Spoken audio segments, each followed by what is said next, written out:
Grand ancêtre du peuple du Rohan et grand héros cavalier, aujourd'hui parlons d'Eorl le Jeune. Mais avant ça, laissez-moi vous parler du sponsor de cette vidéo, Rage. Non, pas du tout. C'est ma propre web TV qui sponsorise cette vidéo, La Crypte. Simplement parce que du 24 au 26 septembre, La Crypte organise un marathon gaming caritatif, dans la même veine que le Z-Event, mais pas pareil. On en reparle à la fin de la vidéo, mais restez, on aura vraiment besoin de votre aide, s'il vous plaît. Parlons donc d'Eorl le Jeune. Eorl est vraisemblablement né dans les vallées du nord du cours de l'Anduin. Là vivait un peuple nommé les Éothéodes, qui étaient d'habiles monteurs et éleveurs de chevaux. Ils avaient le cheveu blond et étaient grands et sveltes. Parmi eux était le seigneur des Éothéodes, nommé Léod, qui était connu comme un grand dompteur de chevaux. Un jour, il essaya de capturer puis de dompter un descendant des Meharas, un grand cheval sauvage. Malheureusement, le cheval gagna cette fois-là et envoya Léod dans la mort. Son fils, Eorl, n'avait alors que 16 ans à ce moment-là. Eorl prit alors le cheval et réussit là où son père avait échoué. Il dompta ce cheval et le nomma Felarof. Cette action fit de lui le seigneur des Éothéodes alors qu'il n'était même pas adulte. Le jeune Eorl jura alors de venger son père et condamna Felarof à le porter pour le reste de sa vie. Et le cheval sembla accepter ce fardeau. En l'an 2510 du Troisième Âge, des Orientaux connus sous le nom de Balkoth menaient une guerre ouverte contre le Gondor affaibli, et ils avaient déjà envahi la majeure partie des terres sauvages. Le Gondor n'avait plus d'alliés à l'est de l'Anduin, et contre tout espoir, ils avaient envoyé la Flèche Rouge au nord vers les Éothéodes, d'anciens alliés du Gondor, mais ils n'avaient reçu aucune réponse. En l'an 2510, les Balkoth avaient traversé l'Anduin sur de nombreux gués, passant dans le Wold au nord de la province gondorienne de Calenardon. Ils rencontrèrent peu de résistance, car Calenardon avait été en grande partie abandonnée depuis longtemps. Et lorsque l'armée du nord de Gondor apparut, des forteresses d'Isengard, Aglarond et d'autres encore le long des montagnes blanches, le gros de l'armée des Balkoth avait déjà traversé évidemment. L'armée du Nord, menée par l'intendant Cirion, contre-attaqua et fut repoussée dans le Wold, coupée des renforts ultérieurs par une armée secondaire des Balkoth. Lorsque l'armée du Sud apparut, l'armée du Nord avait été attaquée par une bande d'orques des monts brumeux qui, par hasard ou à dessein, étaient descendus des montagnes et les Dúnedain étaient acculés contre la rivière dans une situation plutôt désespérée. Mais alors, un corps sonna dans le désespoir et fit lever la tête aux Dúnedain acculés.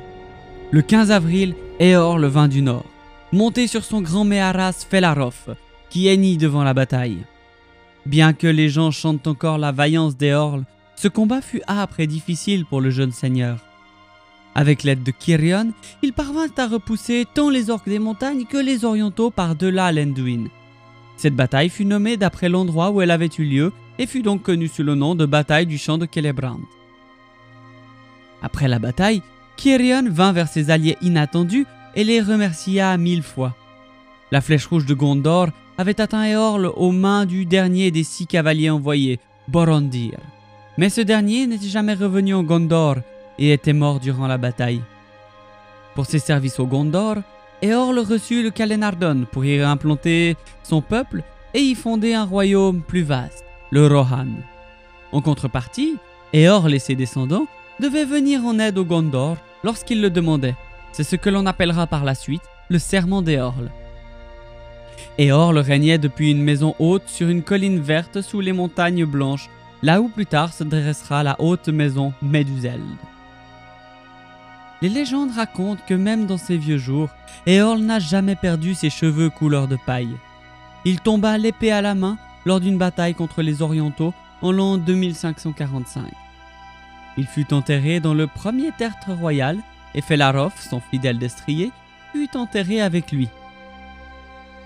Plus tard, le serment d'Eorl fut honoré de nombreuses fois par le roi Folcred, puis par Fastred, et comme nous le savons par Théoden lors du siège de Minas Tirith, et finalement par Éomer, mais nous en avons déjà parlé dans l'épisode qui lui est dédié. Avant que vous ne quittiez cette vidéo, écoutez ces quelques mots à propos de la crypte et de notre événement dont j'ai rapidement parlé au début. Cette année, du 24 au 26 septembre, nous allons organiser un marathon caritatif de 50 heures qui aura pour but de venir en aide à une fondation bien connue, Make-A-Wish. Le but de cette fondation est de réaliser les rêves d'enfants atteints de maladies graves, car comme ils le disent eux-mêmes, la vie d'un enfant ne devrait rien avoir à voir avec la maladie, les hôpitaux et les diagnostics, mais plutôt avec l'émerveillement, la joie, la découverte et l'espoir. C'est pourquoi du 24 au 26 septembre, nous, la crypte, allons lever des dons pour essayer à notre niveau de redonner espoir un peu à ces enfants.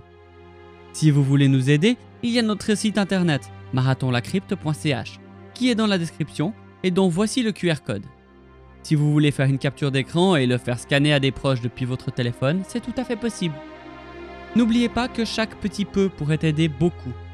Alors, au cours de cet événement, il y aura du gaming bien sûr, mais aussi des libres antennes, des talk shows, des quiz, blind tests et tout un tas d'autres animations que vous pourrez découvrir depuis le site internet.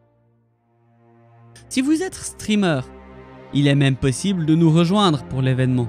Envoyez simplement un mail à info@marathonlacrypte.ch. Et pour finir, cet événement ne pourrait pas avoir lieu sans public. Et comme nos moyens sont désespérément faibles, partagez le site internet, faites fonctionner le bouche à oreille, partagez le QR code pour aider un maximum. Facebook, Instagram, Twitter, Reddit, tous les moyens sont valides pour nous aider.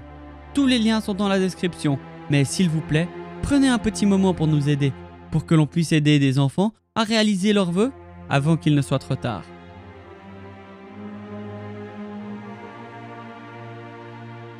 Alors merci encore, merci à tous, merci beaucoup de m'avoir suivi et je vous dis à très bientôt en Terre du Milieu. Ciao!